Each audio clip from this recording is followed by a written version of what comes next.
আল্লাহু আকবার, এই জিকিরগুলি আমরা করব তো ইনশাআল্লাহ, রমজান মাস এটা সওয়াবের মৌসুম, ইবাদতের মৌসুম। এই যে এখন ফাল্গুন মাস, তাই না? কি মাস? ফাল্গুন মাস। গাছে গাছে মুকুল এসেছে, তাই না? কদিন পরে ফল ধরবে, এরপরে পাকবে।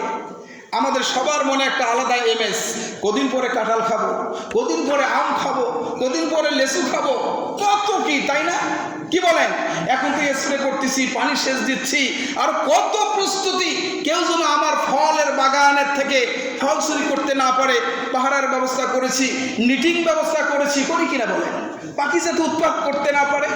তাহলে কিয়ামতের দিন এই যে আপনি এখন যেটা এই রমজান মাস, এটা হচ্ছে মৌসুম, শুধু ইবাদত আর ইবাদত। মুমিনের প্রতিটি কাজ হচ্ছে ইবাদত। মুমিন হাসলেও ইবাদত, মুমিন কাঁদলেও ইবাদত, মুমিন লেট্রিনে যদি যায় সেটাও ইবাদত, মুমিন শুয়ে থাকে, ঘুমিয়ে ঘুমিয়ে যদি থাকে এটাও মুমিনের ইবাদত, যদি সেটা নিয়মাবর্তিতার মধ্যে হয়ে থাকে, মাসলা মাসালের মধ্যে হয়ে থাকে। মুমিনের প্রতিটি কাজ ইবাদত। এই জন্য রমজান মাসে আমরা বেশি বেশি নফল নামাজ করবো না? অনেকে তো 8 রাকাত আর 20 রাকাত দিয়ে মারামারি লেগে যায়। কি বলে? লাগছে কিনা বলে? যত নামাজ পড়বেন তত সওয়াব। 20 রাকাত পড়লে কি গুনাহ হবে? হ্যাঁ, তা আমরা 20 রাকাতই পড়বো। এত মাসলার দিকে যান কেন? মাসলার দিকে তো যাওয়ার দরকার নাই। আল্লাহ পাক ইবাদত করার জন্যই আপনাকে আমি পৃথিবীতে পাঠিয়েছেন, অন্য কোনো কারণে বলেন?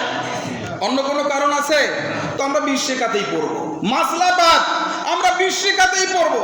এরপর বাড়িতে যাব, খানা পিনা আনতে একটু ঘুমাবো, ঘুম থেকে জাগ্রত হয়ে আবার তাহাজ্জুদে দাঁড়িয়ে যাব। গোনা হবে নাকি? গোনা হবে? আল্লাহর কাছে চাইলে আল্লাহ কি গোনা বেজার হন নাকি? বরঞ্চ যে চান না তার প্রতি আল্লাহ পাক গোসা হন, রাগান্বিত হন। এই জন্য আমরা বেশি বেশি করে আল্লাহ পাকের রেজামন্দির জন্য নফল ইবাদত করবো তো ইনশাআল্লাহ। তাহলে বলতেছিলাম কি, রমজান মনে আছে আপনাদের? কথা যেখানেই বলি না কেন জায়গা মতো চলে আসবো ইনশাআল্লাহ। রমজান এর অর্থ হচ্ছে জ্বালিয়ে দেয়া, পুড়িয়ে দেয়া, ভস্মীভূত করে দেওয়া। কথা বুঝতে পেরেছেন? আল্লাহ রাব্বুল আলামিন